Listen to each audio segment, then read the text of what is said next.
Hello, if it isn't the triumphant traveler. And why might you be visiting the shrine?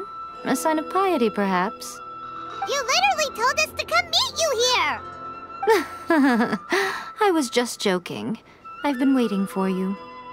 Seems like someone's in a pretty good mood. Mm-hmm. Catching up with an old friend I hadn't seen in years was truly delightful. By the way, I heard that you had a duel before the throne, with a Fatui Harbinger no less. Courageous and astute. I must say, I am most impressed. Defeating Signora head-on in a duel means that your strength exceeds my expectations. Still, you did end up victorious. I gather congratulations are in order. Sure feels good to finally thwart the Fatui plan for once. They caused plenty of trouble along the way, but at the very least, they didn't get their hands on another Gnosis. Wait a second. Did you say Gnosis? As in, the little thing that looks something like a chess piece? Yep, that's the one. You've seen one too? Gnosis belong to the Seven. They're what keep them connected to Celestia. Oh. What's wrong? I handed that over.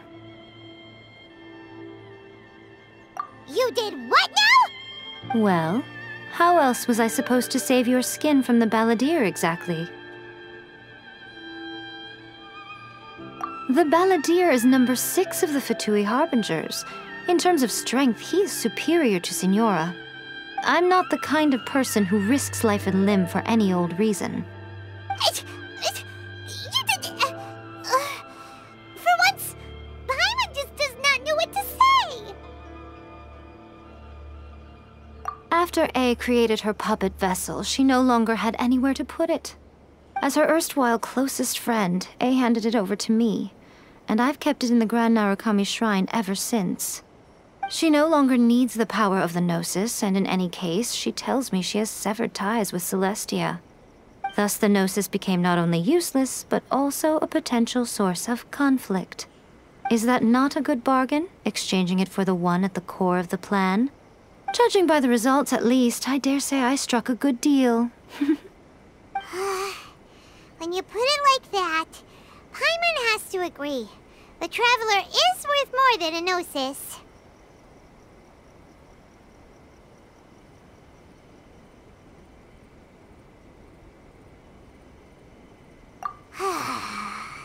Well, what's done is done. And I hardly think we'll be getting it back now. Let's leave the past in the past. So anyway, you still haven't told us why you called us here today. It's to thank you. Really?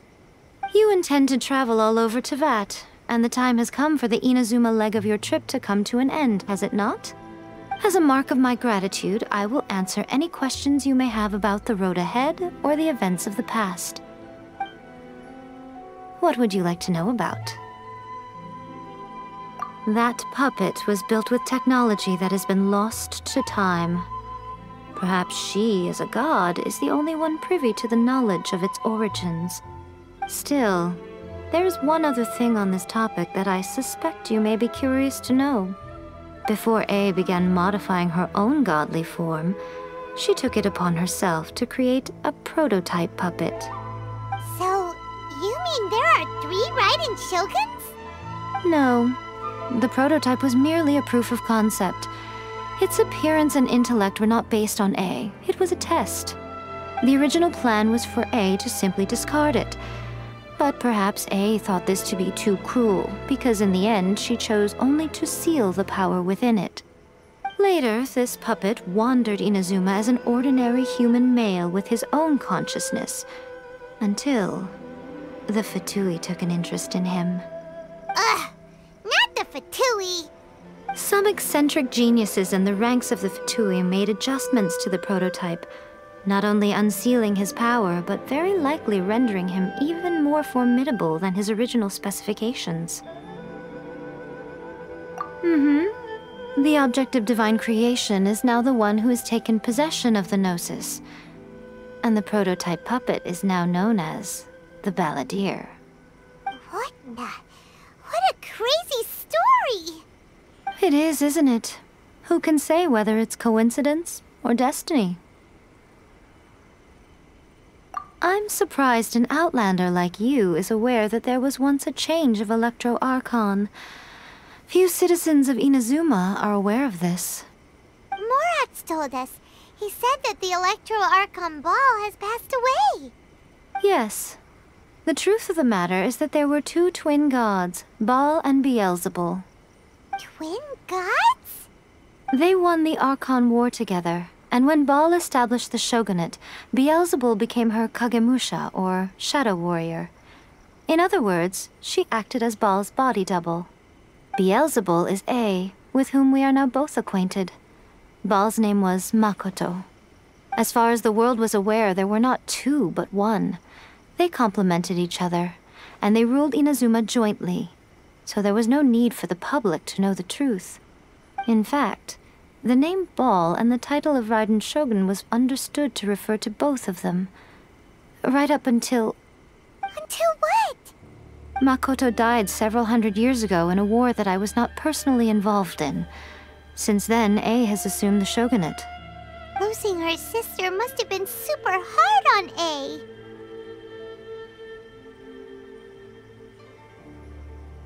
That was when A began to change. Makoto was her greatest loss. Paimon feels like she understands A a lot better now after finding that out. So what kind of god was Makoto? I didn't spend a great deal of time with her, but my impression was she was a gentle god, who in each moment cherished the beauty of what was before her. Wow!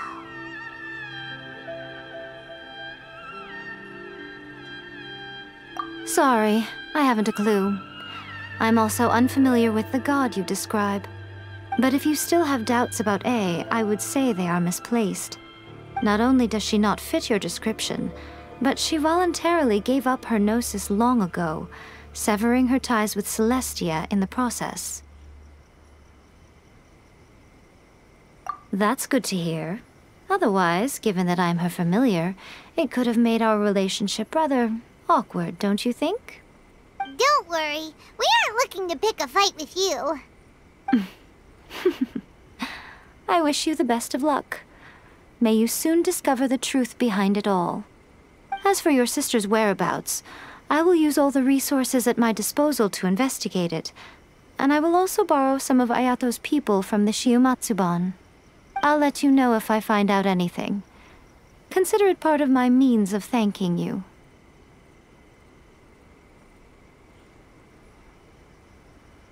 After leaving Inazuma, I think it would be easiest for you to go to Sumeru. Ooh, Sumeru! We've run into loads of scholars from there on our journey so far. Yes, well, Sumeru is the land of the god of wisdom, where the quest for wisdom and knowledge is never-ending. But their obsession gives rise to some truly inexplicable things. For example, in Sumeru, knowledge is holistically managed as a resource. Knowledge is a resource? Yes. I don't know whether it was the sages or Lesser Lord Kusanali who came up with the idea. Lesser Lord Kusanali? That's a cute name. Oh, you haven't heard. Lesser Lord Kusanali is the deity in whom the people of Sumeru place their faith. It's their chosen term of endearment for her. I'm sure you must have some things to discuss with her too. I wish you all the best. Are you sure? Okay then. Oh, Traveler. Do you still have the Omamori I gave you? Keep it safe. Is that all you intend to do with it? There was me thinking that you might hang it around your neck to show off to the world, telling everyone who inquired that it was given to you by none other than Yae Miko, the wise and beautiful. Who in their right mind would do that? Okay, I'll stop. Now, a question for you. Traveler, what is your ambition? I see. But that is merely a small goal, based on what preoccupies you here and now. Your ambition should be something that transcends the world below and the starry sky above.